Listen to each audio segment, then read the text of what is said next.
Hello, everyone. It's late night compared to our normal videos. Oh, yeah. It's Friday instead of Saturday, or Sunday. Yeah. And we finally got around to seeing some of Spider-Man Homecoming. Oh, yes. So quick basics on the plot. After the events of Captain America Civil War, Peter Parker is sent back home, and he continues to try and check in constantly with S.H.I.E.L.D. and in particular with Tony Stark, and he's trying to figure out what's going on as he's waiting for a new mission. Yeah. As this continues on, Peter still is crushing on a girl at school, like normal high school boys do, and also in the meantime he comes across these guys who are trying to steal from an ATM. Things pick up very quickly from there as they are using unusual technology and tries to talk to Tony about it. He feels like he's being ignored and continues to try and pursue these guys, eventually leading him being attacked by the Birdman, as they are referring to him at first, I think. Yeah. Or the Bird Guy. Either way, eventually, obviously, to those who know enough, he is the Vulture. And he is a part of a group. He's actually the leader of a group of people who have been stealing the alien technology that fell after the first Avengers movie. And also, actually, the Age of Ultron movie. There's some of that stuff in there, too, a little bit. Yeah. And he's been stealing this stuff because, essentially, the government and unofficially Tony Stark's group itself have kind of gypped him out of the job that he was trying to be paid for.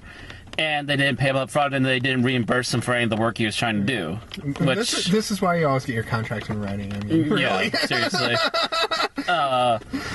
So, long story short, he decides to steal the technology that they got their hands on and start making their own stuff out of it and start selling weapons to street-level thugs and up. So with that in mind, he continues to do these things while Peter keeps bumping into them and gradually figures things out. Peter also figures out that the Vulture is actually the father of the girl he has a crush on named Liz, and they have a moment in the car towards the beginning of the final act where he finally figures out what's actually going down. Yeah.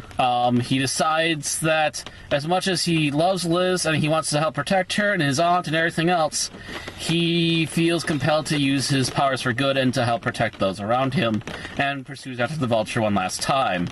Meanwhile, at the same time, the last shipment of gear from the Stark Tower is being sent out, and that's what he's planning to attack in order to get a huge amount of alien tech to work with.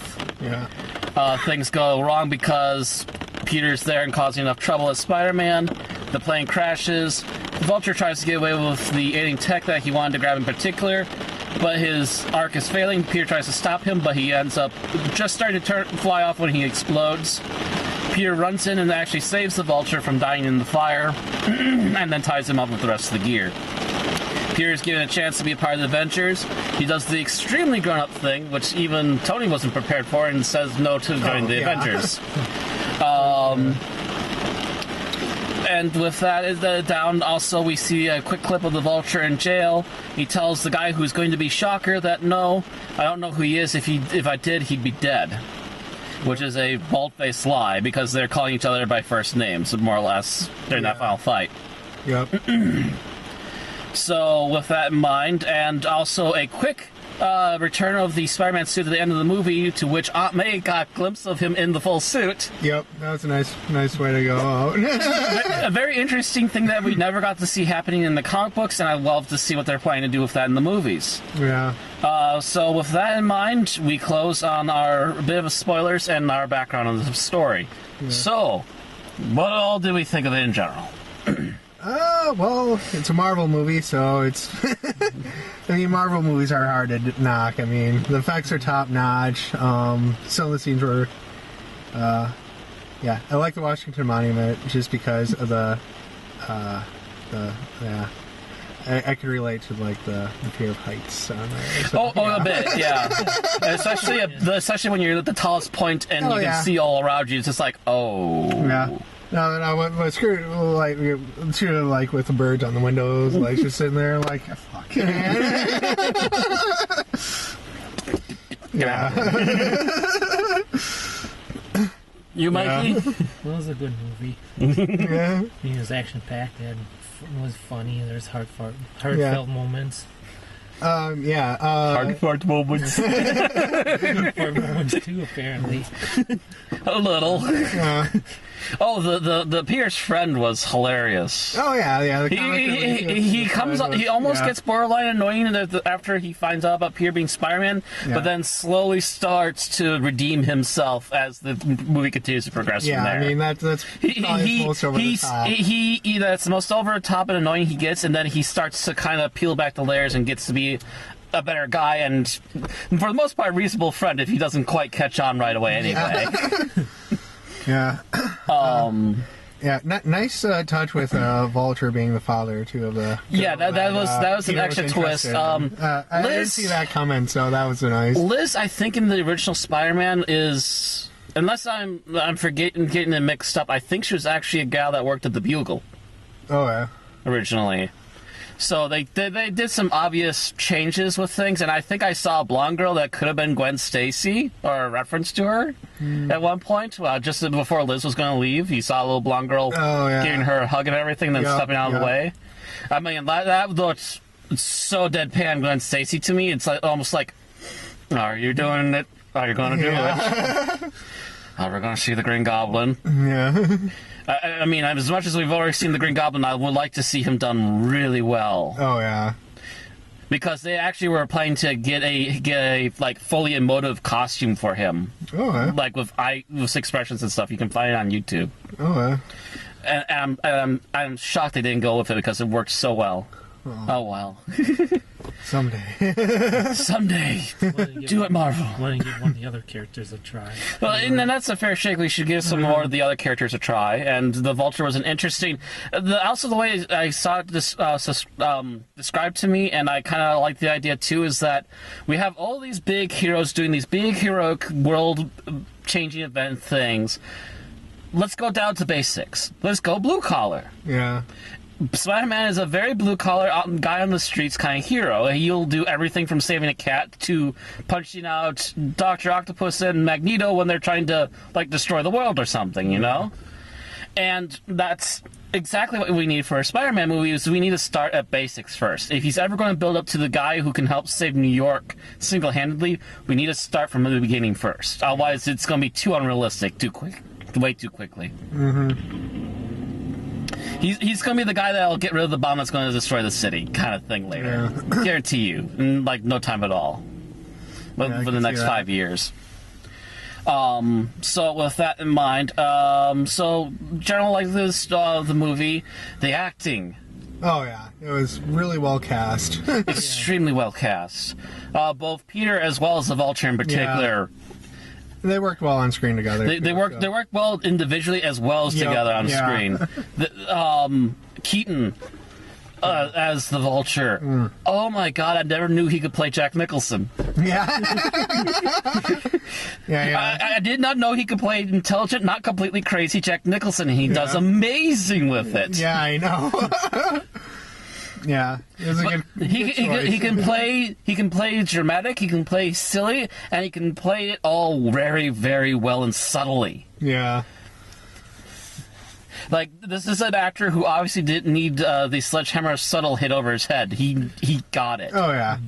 Yeah, especially like the car ride, like the car ride, and you're literally seeing it happen with the lights as they change from red to green. It's just like, oh yeah, that was a nice. The red goes on, and you see that look in his eyes, and he's putting it together. Yep. Green light, that tone of voice, he figured it out. Oh yeah.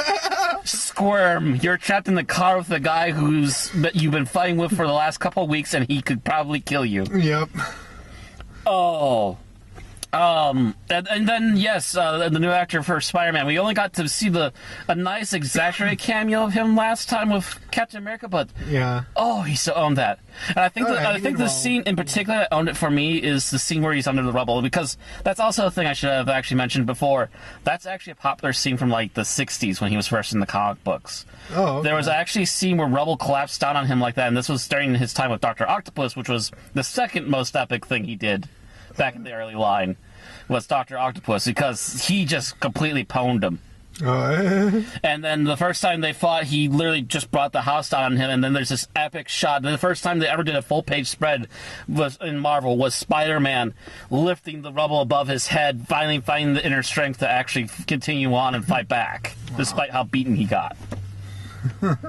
And they kind of homage to that again, and it's one that they like to use in the movies every once in a while. So that was the scene that he definitely owned it. oh yeah. I agree. So the acting really good. The anything we wanted to actually complain about? Any little nitpicks?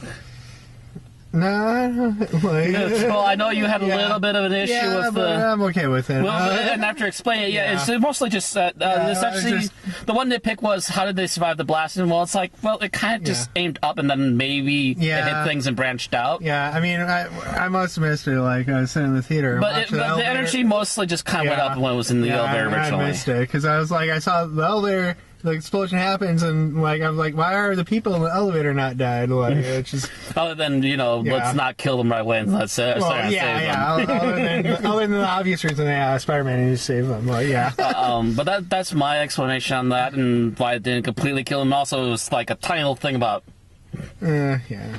no matter what kind of explosive energy thing it is, it's not going to be that explosive. Well, it still did enough damage. I mean, you saw like kind of, It destroyed an elevator and Yeah. caused the monument to crack on the top. yeah. So it's nothing. It was just sneeze at. Yeah.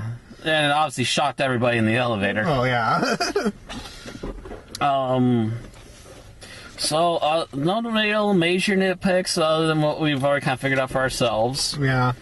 Lots of good acting, a fairly decent story. I like that they referenced the origin, but didn't actually completely state up front. Essentially, Oh, yeah, he was yeah. still bitten by the spider, and I assume it's the radioactive spider that just kind of got caught in something and then dropped on Peter. Yeah. I was always kind of wondering about that because it seemed like he had that special suit. And I was like, kind of wondering that. Yeah.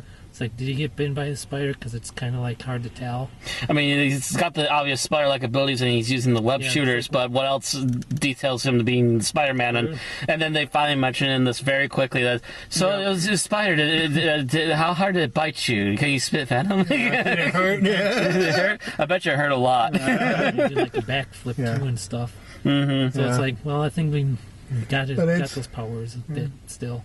Yeah. So I mean, for a movie, it's one of those origins that works better in the dialogue as talk about it after, rather than actually, showing somebody get bit by a Doesn't have spider to go and do it's the whole very thing. dramatic. yeah, so. I mean, you can do it if you want to, Yeah, but you could but- always maybe later just do like a quick 5-second flashback. Yeah. That's all you would really need for Yeah. it. Allude to it and somehow, like, either through the actions or the dialogue. Just show some scientific apparatus of spider getting zapped and then landing and then biting, and then you just pull up to see Peter Parker yelp out in pain. Yeah. And that's all you really need for a background. Yeah.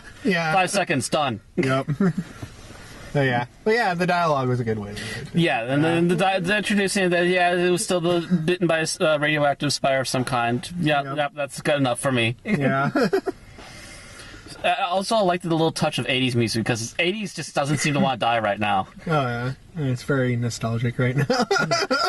So they threw in a little bit of nostalgia for the people who love that music, and they even threw in a reference to, what was it called again? They mentioned the movie in the credits too. The movie where the kid's skipping out of school. Ferris Bueller's. Ferris Bueller. Yeah. They actually mentioned they reference it in a montage where he's running through backyards, and then they actually show in the middle of that montage the actual Ferris Bueller running through backyards montage Yeah. in the middle of Yep, it, yep. just to kind of go, here's all the tongues in the cheek right now. Hi. Yeah, that was pretty nice. Or having that play in the background. That was great. So they love their little in references. They love their little retro references. Overall, decently done story. Interesting villain for a change too, Oh, because yeah. some of them can get so flat. Yeah, It's he's a good villain. I kind of was worried about him at the end. And yeah, you legit feel for him when Peter actually is like, "No, I was trying to save your life, you asshole," and jumps into the flames. Yeah. It's like kind of worried, going like, is he going to die or not? Because obviously, even as the possible boyfriend to Liz, he obviously still cares about her father, obviously, Right. Yeah. and wouldn't want to see harm done to him, Yeah. despite how much trouble he's been causing. He's not completely evil, Yeah. so it's like, yeah, I can understand where he's coming from for the most part. So yeah, so that's pretty much it for our thoughts on Spider-Man: Homecoming. Been at this for almost 15 minutes, so I think that's about it. Oh, yeah. The thing at the end, which was funny. Oh, the Captain America bit? Yep. Patience is a great virtue to have. Sometimes it'll pay off in dividends. Other times you're wondering why you're even waiting here at all. Looks off screen. How many more of these do I have to do? That's literally our last little extra. Yep. It's literally Captain America trolling us. Yeah. Yeah, it was good though. Worth it. Yeah. And wow, can that gym coach teacher not give a damn? Yep. So that's it for now. Thank you all very much for watching, especially to YouTube and VidMe, and we'll see you all next time. Yep. See ya.